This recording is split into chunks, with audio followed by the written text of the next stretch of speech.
ఏమండి, ఏంటండి ఇది? ఇంతసేపటి నుంచి మనల్ని గుమ్మం బయట నిలబెట్టి లోపలికెళ్ళి ఇదేం చేస్తోంది? ఈ మధ్య మరీ విచిత్రంగా ప్రవర్తిస్తోంది. ఇంకా ఇక్కడ నిలబడడం నా వల్ల కాదు. హాయిగా సోఫాలో పడుకోవాలి.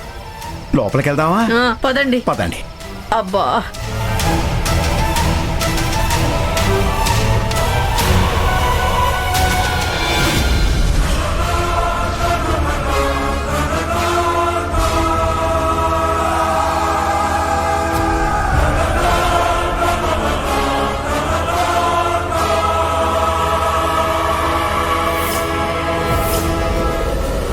ఇప్పటిదాకా ఒక్కదానివే ఏం చేస్తున్నావే?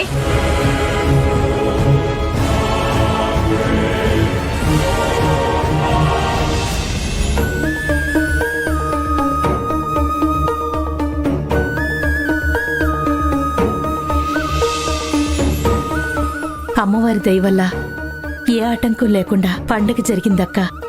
చాలా సంతోషంగా ఉంది. అవునవును, మన లక్ష్మి గురించి తక్కువగా మాట్లాడిన వాళ్ళ ముందు ఎక్కడ చీప్ అయిపోతామేమోనని చాలా కంగారు పడ్డాను. కానీ వాళ్ళ నోరు మూత పడేలా చేశాం. సుమిత్ర, రేపు గుడికెళ్ళి అర్చన చేసుకుని కొబ్బరికాయ కొడదాం. అలాగే అక్క. నా ప్లాన్ ఎలా వర్కౌట్ అయిందో చూశారు కదా. అందుకే అప్పుడప్పుడు పిల్లల మాటలు కూడా వినాలి అనేది. అమ్ము, మనం ఇప్పుడొక పాట పాడాలి. పిల్లలం మీ చేతి ప్రమిదలం, మీ ప్రేమ చమురుతో వెలిగే దివ్వెలం.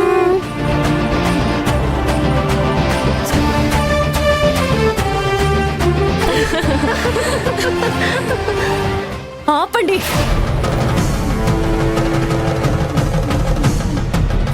మీరు నోరు మూస్తారా?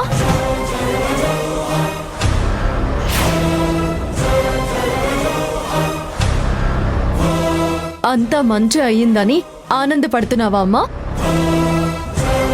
కానీ దీని వెనక ఎంత పెద్ద అబద్ధం దాగుంది, అది ఎప్పుడైనా బయటపడితే ఏం జరుగుతుందని మీకెవరికైనా ఆలోచన ఉందా?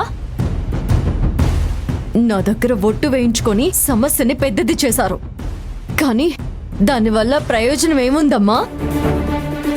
ఏదైతే జరగకూడదు అనుకున్నానో అదే జరుగుతుంది. లక్ష్మి, నువ్వు ఎక్కువగా ఆలోచిస్తున్నావమ్మా. అలాంటిది ఏం జరగదు. నువ్వే చూసావు కదా. నిజం తెలియకపోతే అందరూ ఎంత సంతోషంగా ఉంటారు. కళ్ళారా చూసినా నువ్వే అర్థం చేసుకోలేకపోతున్నావమ్మా. ఇంకా ఆపమ్మా. ఈ అబద్ధం నుంచి ఎన్ని రోజులు తప్పించుకుంటారు? ఏదో ఒక రోజు నిజం తెలుస్తుంది. అప్పుడేం చేస్తారు? ఈ రోజు చూశారు కదా, ఒక ఫేక్ జ్యువెలరీ విషయంలో వదిన ఎలా మాట్లాడిందో.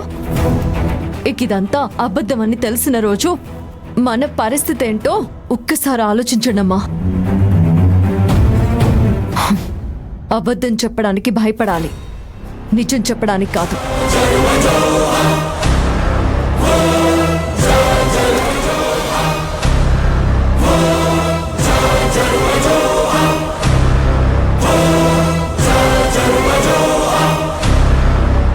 మమ్మల్ని అందరినీ గుమ్మం దగ్గరే నిలబెట్టి నువ్వు ఇక్కడేం చేస్తున్నావు? అది నాన్న, అదేంటంటే... అదేంటో త్వరగా చెప్పమ్మా.